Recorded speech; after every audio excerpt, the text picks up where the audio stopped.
Pensa, kembali lagi di Podcast Pensa. Spend your time with podcast. Halo semua, pertama-tama perkenalkan nama saya Arza Adia Tafila Kayasa bersama rekan saya Christine Cahyani. Hari ini Podcast Pensa kedatangan tamu yang spesial banget loh, yaitu dari Dinas Pendidikan Kabupaten Sragen. Betul pemirsa, beliau adalah kasih peserta didik dan pembangunan karakter. Bernama Ibu Yuni Susilowati SPD MPD, begitu ya. Baik Ibu Yuni, kami akan mengajukan beberapa pertanyaan seputar SPMP di tahun 2026 ini. Yang pertama, dulu sebutannya PPDB ya Ibu ya. Untuk tahun kedua ini sebutannya adalah SPMB. Nah, SPMB telah dilaksanakan tahun lalu dan sekarang. Nah, sekarang ini itu ditambah dengan TKA ya Ibu. Nah, bagaimanakah mekanisme pelaksanaan SPMB tahun 2026 ini serta peran TKA dalam proses seleksinya, Bu Yuni? Baik, terima kasih untuk Sobat Sepensa yang sudah bersama-sama kami di siang hari ini, khususnya untuk mengulik berkaitan dengan SPMB. Betul. Seperti yang disampaikan Bu Christine dan rekan kami, berkaitan kalau tahun lalu, 2 atau 3 tahun yang lalu namanya PPDB, untuk tahun ini namanya SPMB. Ya. Sistem penerimaan murid baru, jangan keliru ya dengan mahasiswa baru, nanti keliru mahasiswa baru, wah itu nanti mau kuliah ya Dek ya, ya langsung kuliah gitu. Jadi SPMB tahun ini itu dilaksanakan secara online khususnya untuk jenjang SMP melalui spmb.sragenkap.go.id. Nah, kemudian untuk pengaplikasian nilai TKA, karena TKA ini tahun ini adalah tahun pertama pelaksanaan TKA, jadi kami memberikan bobot 30%. Nah, sobat-sobat nanti ketika sudah punya nilai rata-rata TKA-nya, dia akan menyumbang sekitar 30% di jalur prestasi. Besar ya Bu ya, 30% ya. Iya, betul. Baik, pertanyaan berikutnya. Baik, saya juga ingin menanyakan seputar SPMB tahun 2026. Bagaimana caranya agar proses masuk sekolah benar-benar adil untuk seluruh siswa tanpa ada yang diuntungkan maupun dirugikan? Wah, ini tentunya sesuai dengan semangat dan prinsip SPMB. Salah satunya adalah tanpa diskriminasi.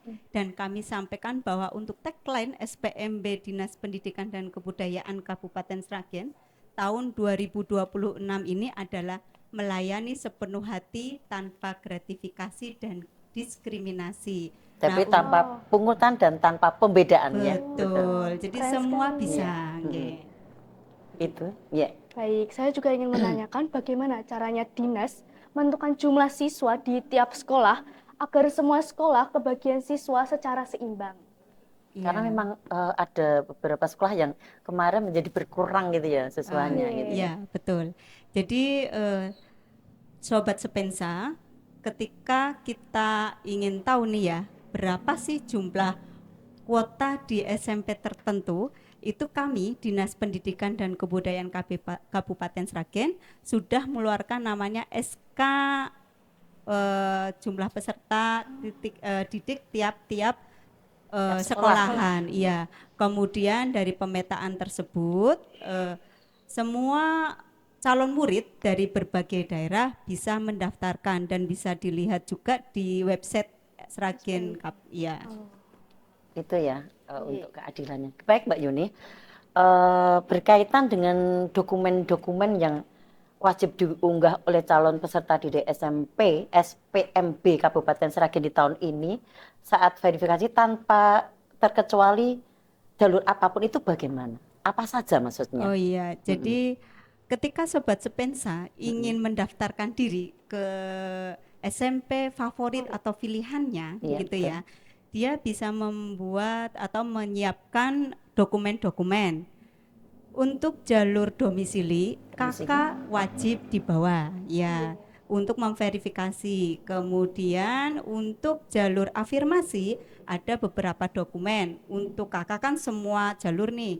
Wajib untuk semua jalur ya? Wajib untuk semua jalur. Kemudian untuk jalur afirmasi itu diperuntukkan bagi beberapa kategori.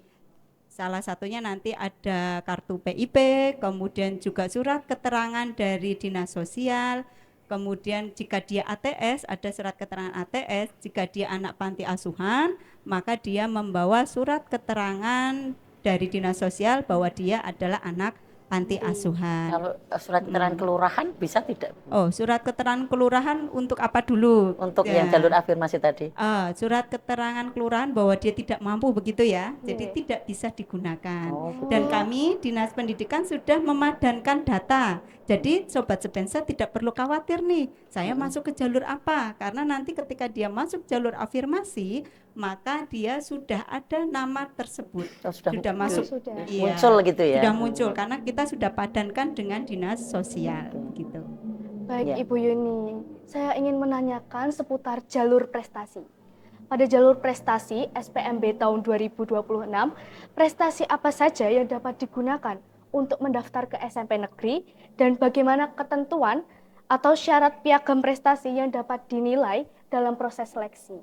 Iya, wah ini khusus ya. Kalau Oke. prestasi itu untuk siswa-siswa yang berprestasi. Berprestasi. Ada satu pertanyaan nih, aku nggak punya prestasi apa-apa, bisa nggak ya masuk jalur prestasi? Iya. Nah, Sobat Sepensa tidak perlu khawatir karena selama kalian punya nilai rapot, pasti masih bisa masuk ke jalur prestasi. Begitu. Yang penting nilainya tinggi begitu ya. Iya, kemudian untuk prestasi, jalur prestasi itu penilaiannya ada nilai akhirnya diambil dari 30% nilai rata-rata rapot, kemudian ditambah 20% nilai peringkat, ditambah 30% dari nilai rata-rata TKA, dan ditambah 20% nilai piagam.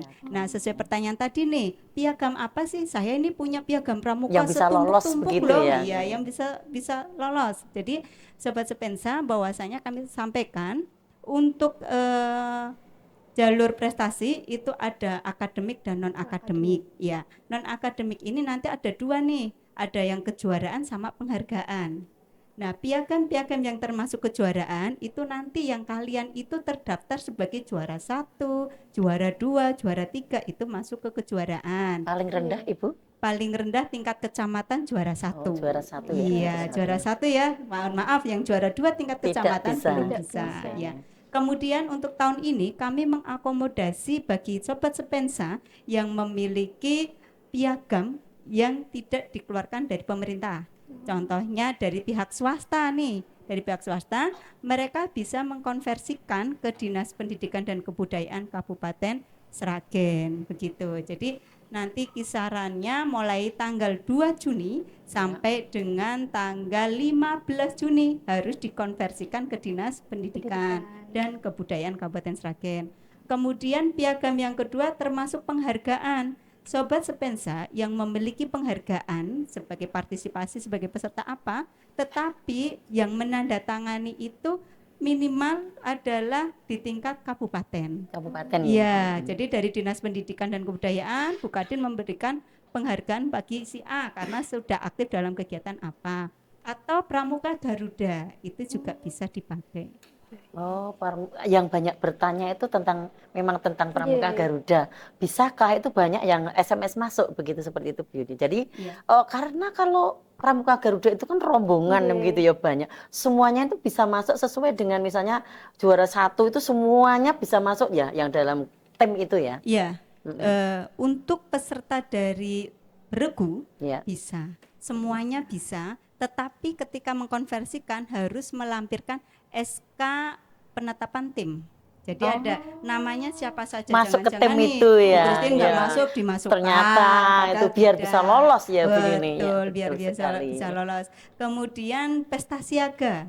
Nah, pesta siaga ini kan nanti di sana ada juaranya nih, pioneering, kemudian lomba memasak, Iya, lomba betul ya. kebersihan tenda, itu tidak bisa. Yang bisa tidak adalah bisa. pesta siaga yang juara umum. Oh, juara umum. Cuma satu saja juara umum ya. 1, juara umum 2, juara umum 3. Berarti juara umum itu kan satu tim satu sekolah ya Bu Yuni. Kalau Iya, juara umum itu, betul. berarti misalnya satu tim itu 11 orang misalnya ya, mendapat juara umum. Jadi 11 orang itu bisa memakai Piagam ini ya yang piagam. sama, Oh, betul. luar Dan biasa itu ya. tadi Keren dimasukkan sekali. nama-namanya gitu. gitu Jangan ya. sampai ada penyusup. Oh, Nah, gitu ya. kadang-kadang harusnya 11 ternyata kok Jadi tambahan satu tambahan lagi satu, gitu Iya. ya. Kalau tidak Bisa ada daftarnya ketahuan kan, karena iya. daftarnya gitu ya. Iya, Oke. betul. Nggih. Baik Bu Yuni, ini tadi tentang piagam, tentang prestasi.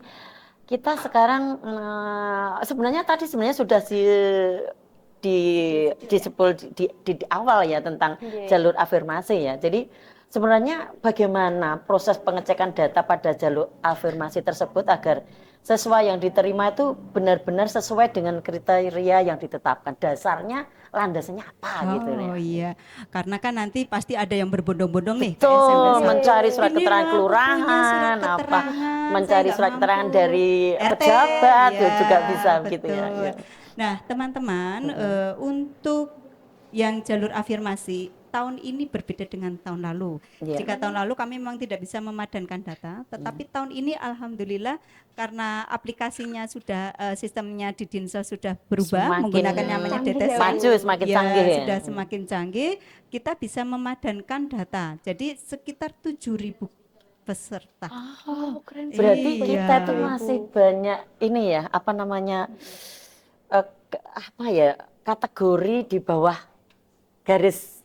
Ya, Kalau tapi sampai enggak 7.000, juga, iya. karena apa? Kita kan untuk yang tahun ini desil 1 sampai 5. Oh, gitu Ya, ya. kalau tahun lalu kan tidak pakai desil. Oh, Ya, iya, kalau iya, tahun iya. ini kan kita pakai desil. Iya, Desil iya. 1 sampai 5 kemarin kita padankan ada sekitar 7.000 sekian Iya. calon peserta didik kelas 6 yang masuk ke desil tersebut. Nah, Ya, Ibu. banyak. Dan padahal untuk afirmasi ini kan tidak hanya yang masuk desil 1 sampai 5 Iya, saja betul. nih. Dia juga yang masuk ke PIP. Saya punya kartu PIP, tapi bukan PIP yang pemangku kepentingan. Iya, iya, iya. PIP yang masuk ke Dapodik, si pintar ya, yang ada di gitu si ya. pintar. Iya. Nah, kemudian dari PIP ternyata kita padankan lagi banyak yang sudah punya PIP termasuk juga masuk ke desil 1 sampai 5. Jadi semoga di tahun ini sangat minim kasus yang akan terjadi ketika Semuanya dia bisa tercover Iya, gitu ya, bisa betul. masuk gitu ya. Iya. Baik, itu. Baik, Ibu, saya ingin menanyakan tentang sistem seleksi. Bagaimana ya kalau sistem seleksi itu melebihi jumlah pendaftar di suatu sekolah? Misalnya kita Iya, kuota SMP 1 Spensa itu adalah 224 gitu, tapi yang Banyak. mendaftar adalah 500. 500, sedangkan mereka semuanya inginnya di SMP 1 itu bagaimana? Bu? Itu gimana, Ibu? Iya. Baik, tentunya setiap seleksi, setiap sistem SPMB ada seleksi, ada yang namanya seleksi nih. Kemudian secara sistem nanti akan kita seleksi sesuai dengan kuotanya. Kemudian untuk jalur domisili afirmasi mutasi, untuk seleksinya diurutkan mulai dari jarak. Jadi jarak calon peserta didik itu kita lihat. Kemudian jika jaraknya sama, kita lihat dari usia. Usianya masih sama nih, berarti nilai rata-rata rapat 5 semester. Masih sama juga, kita lihat pilihan sekolahnya. Jadi ada peringkatnya untuk melihat dia masuk ke sana apa tidaknya, seleksinya itu. Kemudian untuk jalur prestasi, seleksinya menggunakan nilai akhir dulu yang pertama. Nilai akhir tertinggi itu nanti yang dia digunakan sebagai pedoman. Kok nilai akhirnya sama, jadi turun ke jarak. Turun lagi usia, terakhir pilihan sekolah. Begitu. Kalau perbedaannya. usia itu dihitung yang tua atau yang muda, Ibu? Kalau yang ini yang tua dong. Iya. Kesempatannya harus yang tua Iya. dulu Nah, ya. biasanya kalau bahasa orang Jawa itu kan sing tua ngalah. Nggih. Iya, kalau di SPMB sing tua menangan. Begitu. Begitu ya. Baik Bu Yuni, ini berkaitan dengan tadi yang Bu Yuni sampaikan mengenai jarak gitu ya. Pengalaman tahun kemarin Bu Yuni ada satu problema, ada satu masalah jarak dari SMP 1 ke Mojo itu kan dekat. Tetapi calon peserta didik ini ternyata dalam hitungan aplikasi itu malah jauh lebih dekat yang dari Taman Asri. Padahal harusnya dekat dengan Mojo. Nah, bagaimana prosedur pengajuan canggah apabila terjadi kesalahan hasil seleksi? Salah satu contohnya seperti ini tadi, Bu Yuni. Gitu. Ya. Kita calon murid itu sudah bisa melihat jarak saya itu berapa ketika membuat akun. ya. Ketika Iya. membuat akun, kok saya jaraknya terlalu Jauh jauh. Jauh. Nah, ini harus segera ke SMP terdekat atau SMP yang dia tuju, atau bisa juga ke posko SPMB di Dinas Pendidikan dan Kebudayaan Kabupaten Jadi di Sragen. dinas itu membuka posko Iya, sendiri kami membuka posko mulai Mm-mm. tanggal 17 sampai sampai tanggal tanggal 3 Juli. 3 Juli. Iya, Sangat di sana. membantu ya Ibu. Iya, kita bantu di sana, kita verifikasi, tidak langsung kita terima ini, tapi kita cek dulu, kita verifikasi, oh betul, berarti jarak yang di aplikasi mungkin keliru, ada kekeliruan, kita perbaiki sesuai yang benar. Jika memang yang dia sanggahkan itu yang salah, berarti dia harus legowo menerima juga, begitu. Baik Sobat Spensa, ini ada beberapa pertanyaan yang diajukan oleh orang tua peserta didik melalui Google Form. Pertama mengenai SPMB SMP, apakah ada proses pengajuan akun seperti SPMB SMA? Kapan dimulai dan apakah bersamaan dengan masa pendaftarannya? Betul Ibu Yuni, bahwa kalau di SMA itu kan pengajuan akun kemudian verifikasi data. Siswa ke sekolah membawa dokumen-dokumen apakah sesuai dengan dokumen yang dimasukkan ketika pembuatan akun. Nah, apakah SMP nanti sama atau seperti apa? Baik, Sobat Spensa tidak perlu khawatir bahwa dokumen berabrak-abrak sebanyak itu kemudian datang ke sekolah untuk daftar. Nah, kami untuk Dinas Pendidikan dan Kebudayaan Kabupaten Sragen ada perbedaan pelaksanaan SPMB dengan SMA.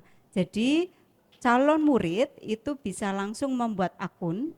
Kemudian jika dia nanti sudah lancar membuat akunnya, tidak ada kendala berkaitan dengan dokumen yang ada, Iya. maka dia bisa lanjut ke pendaftaran.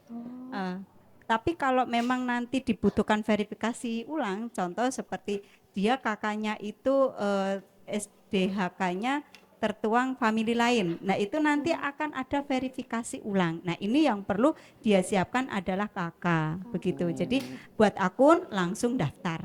Iya. Begitu ya? Oke. Baik Bu Yuni, ini saya ingin bertanya tentang perpindahan jalur. Apakah bisa yang awalnya mendaftar melalui jalur domisili, kemudian pindah ke jalur prestasi atau sebaliknya? Iya itu Bu Yuni, itu pernah tahun lalu itu jam 11 malam itu loh. Masih ini bisa pindah jalur tidak ya? 11 malam itu di hari terakhir. Seperti itu ya Bu Yuni. Iya, baik, itu juga kita alami di posko SPMB. Iya, Banyak iya. orang tua wali yang juga bingung ya. Ya Berarti saya, lembur sampai malam iya, ya? kami memahami kekhawatiran mereka. Wah, nggak diterima nih di SMP yang aku pengenin. Nah, Iya. mereka akhirnya berbondong-bondong pengen pindah ganti jalur. Ada juga yang karena ketidaktahuannya dipindah oleh kakaknya atau orang lain, sehingga malah dia tidak diterima di sekolah yang sebenarnya sudah diterima. Nah, ini perlu kami sampaikan dan Sobat Spensa perlu catat nih ya. Iya. Kami memberikan kesempatan kepada kalian untuk pindah jalur atau pindah pilihan sekolah, Sekolah, ya. atau pindah pindah jalur domisili prestasi mutasi kayak gitu ya. Iya. Sama pindah pilihan sekolah atau Pilihan sekolah yang dua-duanya 1, atau 2, 3 salah gitu ya. satunya, nggih, 1 kali sebelum tanggal 26 Juni. 26 Paling Juni akhir paling akhir ya. pendaftaran itu kan tanggal 27 Juni. Iya. Jadi H-1 sebelum pendaftaran tutup baru bisa pindah jalur. Berarti Nek kalau sudah di hari pas terakhir? no, No. tidak Iya, bisa. iya. Iya, Begitu Sobat Spensa, jangan sampai mau pindah jalur di hari Di terakhir. terakhir. Harus diingat gitu ya.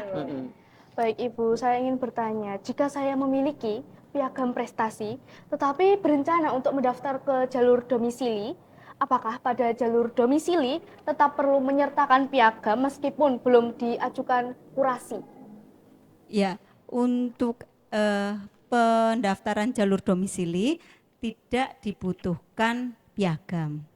Nah, kemudian untuk piagam itu boleh kurasi, boleh konversi. Gitu. Jadi harus dikonversikan ke Dinas Bedanya Pendidikan. kurasi dengan konversi, ya. Kurasi itu langsung ke Kemendikdasmen melalui aplikasi kurasi. Ya, dan itu pengajuannya harus kurang lebih 1 bulanan. 1 bulan sebelum. Iya, 1 bulan sebelum. Karena nanti keluarnya bulan kedua, bulan ketiga setelah dia pengajuan, tidak langsung. Makanya kami membuka konversi piagam. Begitu ya. Kalau domisili nggak perlu ya. Ye. Iya, oke. Baik Bu Yuni, ini berbicara mengenai kakak ya. Ini yang masalah yang selalu timbul ya. Ini ada satu problema, kakak lama itu beralamat asrama militer Panolapan, gitu ya. Kemudian kakak yang baru itu beralamatnya itu jauh di luar apa nama domisili lah, di luar domisili begitulah. Nah, apakah bisa yang digunakan itu masih kakak lama? Misalnya katakanlah kakak baru itu di bulan Maret 2026 gitu. Apakah masih bisa menggunakan kakak lama begitu? Iya, baik. Jadi untuk kakak yang digunakan tetap kakak yang terbaru. Terbaru. Iya. Terbaru ya. Jadi tidak bisa menggunakan kakak lama yang notabene lebih dekat dari sekolah yang pengen dia daftari begitu. Oh begitu Bu Yuni ya. Walaupun kakak lamanya itu di 408 begitu ya. Iya. Pindah. Oh begitu ya. Oh baik-baik. Pak sahabat sepensa harus mendengar betul untuk kakak ini ya. Karena biasanya tidak paham itu ya. Banyak kan tidak paham gitu ya. Baik Bu Yuni, pertanyaan berikutnya. Misalnya ini ada pertanyaan juga seperti ini. Peserta didik itu bersekolah di Sragen selama 1 tahun. Tetapi kakak peserta didik itu berada di luar Sragen. Bagaimana caranya agar peserta didik ini bisa mengikuti SPMB Sragen yang jalurnya domisili? Seperti itu. Pertanyaan yang luar biasa membutuhkan analisis sering terjadi, ya. karena ini sering Iya, terjadi. betul. Oh iya betul. Jadi Sama seperti butuh tetangganya. analisis. Oh, yang tetangganya ada ya mendalam. begitu ya. Tetangganya ada juga ini. Tetapi butuh analisis mendalam. Jadi Iya. kasus be kasus itu kita lihat. Iya. Jika memang dia kakaknya kurang dari 1 tahun, sudah 1 tahun bersekolah. Iya. Kemudian kakaknya luar kabupaten, Iya. kita lihat dulu dia sekolah di sini itu ikut siapa? Oh, begitu Atau ya. jangan-jangan tempatnya perbatasan. Contoh, dia beralamat yang perbatasan itu Kebak Keramat, hampir dekat dengan Masaran kan? Kebak Keramat Iya, yang Karanganyar gitu ya. Karanganyar kan, Kabupaten Karanganyar. Nah, kemudian dia sekolahnya di Masaran, Masaran. daerah Krebet atau Kliwonan dan sebagainya itu kan agak dekat. Nah, nah kita juga perlu lihat kan cuma sedikit itu. Iya, beda. Iya, jadi Apakah itu bisa masuk? beranalisis. Ya bisa daftar juga, bisa daftar. Nah kita analisis dulu. Jadi tidak semuanya bisa kita gebiah-uyahkan sama. Iya. Jika kakak luar kota itu ternyata dia sudah bersekolah di sini lama, Iya. begitu bisa lama ya. Jadi Iya. tidak hanya 1 tahun, harusnya Batasnya lebih minimal. dari minimal itu dari kelas 4 Iya. kayak gitu. Dari kelas 4 SD sampai kelas 6 sampai dia lulus. Kalau gitu. misalnya dari hanya kelas 6 gitu ya. Jadi Kelas 6 semester 2 tidak bisa juga. Oh, kalau kelas 6 semester 1? Semester satunya yang dulunya tidak ada, ini kan berarti 1 tahun akhirnya itu. Akhirnya Kita kalau ya 1 tahun bisa ya. Tapi kita tetap analisis dulu. Oh, gitu. Penyebabnya apa? Apakah karena perceraian? Iya. Ya, Oh, ataukah oke. apa karena terjadi bencana? Nah, kita kan harus lihat juga. Jadi lebih baik yang punya kasus-kasus seperti ini bisa langsung datang ke posko SPMB di Dinas Pendidikan. Yang datang itu petugas kita atau calon peserta didik? Bisa Yang- calon peserta didiknya langsung. Oke. Jadi karena kadang-kadang kan nanti ada pertanyaan-pertanyaan yang bisa jawabnya hanya dari orang tua yang bersangkutan. Ini sobat Spensa. Iya. Yang bermasalah bisa langsung ke posko gitu ya, ke posko di Dinas Pendidikan. Baik Bu Yuni, ini yang terakhir berkaitan masih yang tadi Bu Yuni ya. Berkaitan tadi sudah menyebutkan masalah perceraian Bu Yuni ini ya. Ya, itu tadi yang terakhir ya. Baik. Ini ada satu masalah gitu bahwa pengajuan akun anak atau calon peserta didik itu orang tuanya sudah bercerai, tetapi karena sudah menikah lagi, itu akta cerainya tidak ada karena sudah ditarik dari KUA. Malah problematika yang masuk ke kami dari lewat chat itu suaminya itu adalah WNA. Apalagi kalau WNA itu berarti kan kepala keluarganya adalah ibunya. Nah, ini seperti apa? Apakah nanti harus mencari keterangan cerai tadi atau seperti apa? Baik, tidak dikopi ya? itu katanya lupa untuk mengcopy untuk ininya ya. Kenapa kok enggak dikopi Iya, ya? ya.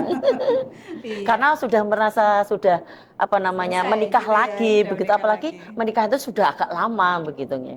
Sudah agak lama. Nah Iya. ini juga kasus kasuistik ya. Iya, betul. Kasuistik. Nah, Mungkin bisa ditambahkan juga dengan keterangan-keterangan. Jadi pastinya kan dia punya saksi. Nggih. Kalau dulu pernah bercerai atau kakak lama. Oh, kakak lama. Ya, kan. Seandainya kakak lama tidak punya. Terus gini, ketika dia menikah itu kan biasanya ada statusnya cerai atau apa itu tabu di kakaknya itu. Nah, itu juga bisa salah satu dasar.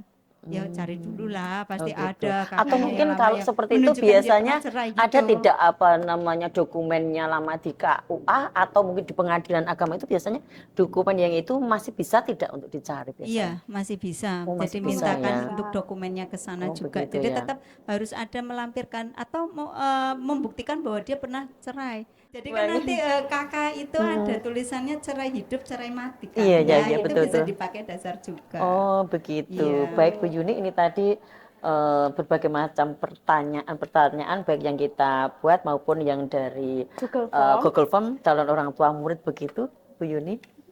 Ya. Terima kasih atas waktunya, telah menyempatkan waktunya untuk menjawab pertanyaan-pertanyaan seputar SPMB Sragen tahun Dan meluangkan 2026. waktu yang Bu Yuni ini sibuk sekali ya. Iya. Terima kasih. Semoga ini bisa menjadi salah satu ya pencerahan Baik, bagi bagi sobat SMP, Sepensa yang mau masuk, terutama masuk ke SMP Negeri 1 Sragen. Iya, Gitu. terima kasih. Baik Sobat Spensa, kita sudah sampai di penghujung podcast. Jika kalian ingin menonton podcast Spensa yang seru lainnya, langsung kunjungi YouTube Spensa ya. Jangan lupa, spend your Spensa. time with podcast.